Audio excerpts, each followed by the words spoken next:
Hello friends, இன்னைக்கு நம்ம பார்க்க போற டாபிக் என்ன அப்படின்னா algal toxins. Algal toxinsனால ஹியூமன்ஸ்க்கு எப்படி ஃபுட் பாய்சன் வருது, அது எந்த ஃபுட்டை சாப்பிட்டா நமக்கு அந்த ஃபுட் பாய்சன் ஏற்படும் அப்படிங்கறத பத்தி நம்ம இன்னைக்கு பார்க்க போறோம். சோ பொதுவாக வந்து பாத்தீங்க அப்படின்னா கடல் சார்ந்த உணவுகள் சீ ஃபுட்ஸ் நம்ம கன்சியூம் பண்றப்போ அந்த பிரச்சனைகள் வரும். எல்லா சீ ஃபுட்ஸ் சாப்பிட்றப்போ நம்மளுக்கு இந்த பிரச்சனை வருமா அப்படின்னு கேட்டீங்கன்னா அப்படி கிடையாது. சில ஆல்கல் டாக்ஸின்ஸ் அல்லது சில ஆல்கேஸ் வந்துட்டு இந்த டாக்ஸின்ஸ் ப்ரொடியூஸ் பண்ணும். அந்த டாக்ஸின்ஸை ஃபிஷ்ஷோ லாப்ஸ்டரோ ஆயிஸ்டரோ கன்சியூம் பண்றப்போ அந்த கன்சியூம் பண்ணப்பட்ட அல்லது பாய்சனாக மாறப்பட்ட மீனையோ லாப்ஸ்டரையோ நம்ம கன்சியூம் பண்றப்போ நமக்கு இந்த ஆல்கல் டாக்ஸின்ஸ் நம்மளுக்கு வரதுக்கு சான்ஸ் இருக்குது.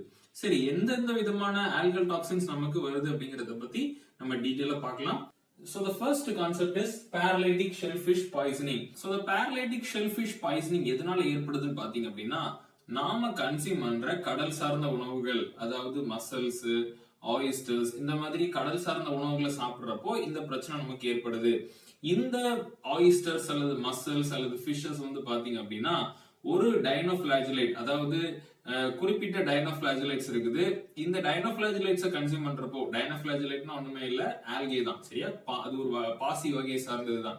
இந்த டைனோஃபிளாஜிலேட்ஸை சாப்பிடுறதுனால இந்த மசில்ஸோ ஆயிஸ்டரோ டாக்ஸிக்கா மாறுது. அதை நம்ம கன்சியூம் பண்றப்போ நமக்கு இந்த paralytic shellfish poisoning ஏற்படுது. சரி, எந்தெந்த விதமான டைனோஃபிளாஜிலேட்ஸ் வந்து இந்த ஷெல்ஃபிஷ் பாய்சனிங் காஸ் பண்ணுதுன்னு பாத்தீங்க அப்படின்னா Gonialex catenella and Gonialex tamarensis. These species produces gonia toxin. சரியா?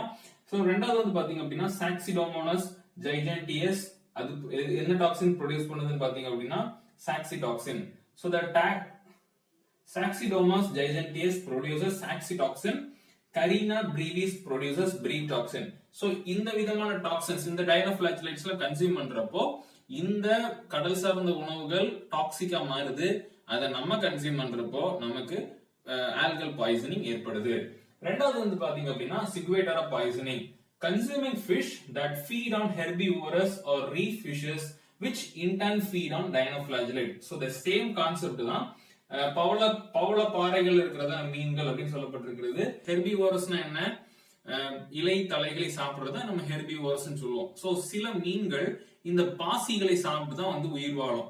அந்த பாசிகள்ல வந்து பாத்தீங்க அப்படின்னா இந்த கேம்பியர் டிஸ்கஸ் டாக்சிகஸ் அப்படிங்கிற டைனோஃபிளாஜிலேட்டை சாப்பிடுறப்போ அந்த மீன் வந்து பாத்தீங்க அப்படின்னா டாக்ஸிக்கா மாறுது. அந்த மீனை நாம சாப்பிடுறப்போ சிகுவேட்டரா பாய்சன் நமக்கு ஏற்படுகிறது. இந்த கேம்பியர் டிஸ்கஸ் டாக்சிகஸ் எந்த டாக்ஸின் ப்ரொடியூஸ் பண்ணுதுன்னு பாத்தீங்க அப்படின்னா சிக்வா டாக்ஸின். ஓகே, சோ சிக்வா டாக்ஸினை கன்சியூம் பண்றதுனால நமக்கு ஏற்படுகிற பாதிப்பு தான் வந்து ciguatera poisoning. So the next one is amnesic shellfish poisoning. Consuming mussel or scallop with the bloom of diatom. Diatom அப்படிங்கிறது ஒரு ஆல்கே வகையை சார்ந்தது. சோ இந்த டயட்டம்க்கு எக்ஸாம்பிள் வந்து பாத்தீங்க அப்படின்னா Pseudonetzachia pungens. இந்த Pseudonetzachia pungens சாப்பிடுறதான மசல்ஸ் ஆர் ஸ்காலப்ஸ் நம்ம கன்சியூம் பண்றப்போ நமக்கு amnesic shellfish poisoning நடக்குது. சோ இதுல வந்து பாத்தீங்க அப்படின்னா Gonialex catenella ப்ரொடியூஸ் பண்ணுகிற gonyautoxin, saxitoxin, Pseudonetzachia pungens ஏற்படுத்துகிறதான டாக்ஸின்ஸ், இது எல்லாமே வந்து பாத்தீங்க அப்படின்னா நியூரோடாக்சின்ஸ், நியூரல் செல்ஸ் போயிட்டு பாதிக்கிறதான டாக்ஸின்ஸ். சரிங்களா? சோ இந்த நியூரல் செல்ஸ் போயிட்டு பாதிச்சு நமக்கு உடல்ல பிரச்சனை ஏற்படுத்தும். Next one is Pfiesteria piscicida poisoning.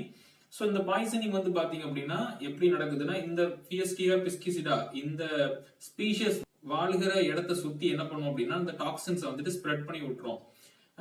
சில மீன்கள் அல்லது சில அக்வாட்டிக் அனிமல்ஸ் வந்துட்டு இதை போயிட்டு கன்சியூம் பண்ண போற சிச்சுவேஷன்ல இந்த வாட்டர்ல இருக்கிற டாக்ஸின்ஸை அது சாப்பிடுறதுனால அது வந்து இறந்து போயிடும்.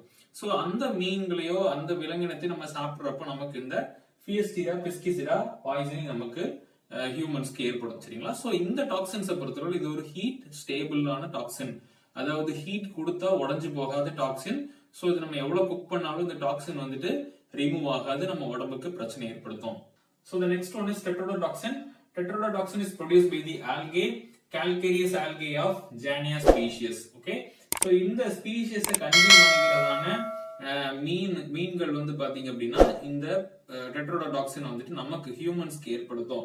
சோ இந்த டாக்ஸின் வந்துட்டு எதுல ஐடென்டிஃபை பண்ணிருக்காங்க, கண்டுபிடிச்சிருக்காங்கன்னா பஃபர் ஃபிஷ், அதாவது பலூன் ஃபிஷ்னு சொல்லுவாங்க, டோட் ஃபிஷ், தேரை மீன், இந்த மாதிரி மீன்கள்ல வந்து பாத்தீங்கன்னா கண்டுபிடிச்சிருக்காங்க. எதுல கண்டுபிடிச்சிருக்காங்கன்னா அதோட கோனாட்ஸ்லயும் விசரல் ஆர்கன்ஸ்லயும் கண்டுபிடிச்சிருக்காங்க.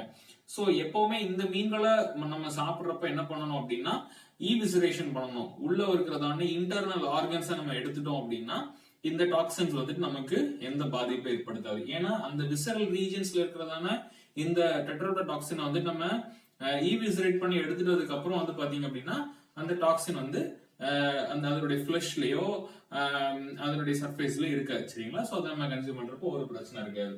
Okay, so the next one is cyanobacterial toxin. Cyanobacteria அப்படின்னா என்ன அர்த்தம் அப்படின்னா ப்ளூ கிரீன் ஆல்கே அப்படின்னு சொல்லி அர்த்தம். ப்ளூ கிரீன் ஆல்கே வந்துட்டு பாத்தீங்கன்னா ஃப்ரெஷ் வாட்டர்ல அதிகமா இருக்கும். So fresh water aquatic system, அதாவது மெரைன் அக்வாட்டிக் சிஸ்டம் இல்லாம ஃப்ரெஷ் வாட்டர் அக்வாட்டிக் சிஸ்டம்ல வளர்றதான அந்த உணவுப் பொருட்களா இருந்தாலும் இந்த சைனோபாக்டீரியல் டாக்ஸின்ஸ் வந்துட்டு வர்றதுக்கு சான்ஸ் அதிகமா இருக்குது. சோ எக்ஸாம்பிள் வந்து பாத்தீங்கன்னா மைக்ரோசிஸ்டிஸ் ஏரோஜினோசா. சோ இந்த ஸ்பீஷிஸ் வந்து என்ன டாக்ஸின் வந்துட்டு ப்ரொடியூஸ் பண்ணுதுன்னு பாத்தீங்க அப்படின்னா சைனோஜெனசின்ஸ் அப்படிங்கிற டாக்ஸினை ப்ரொடியூஸ் பண்ணுது. சோ இது ஒரு ஹெப்படோடாக்சின். சரிங்களா? So these are all about algal toxin. உங்களுக்கு நம்ம எக்ஸ்பிளனேஷன் பிடிச்சிருந்துச்சுன்னா லைக் பண்ணுங்க, உங்க ஃப்ரெண்ட்ஸ்க்கு இன்ட்ரோடியூஸ் பண்ணுங்க, மறக்காம நம்ம சேனலுக்கு சப்ஸ்கிரைப் பண்ணுங்க. தேங்க்யூ.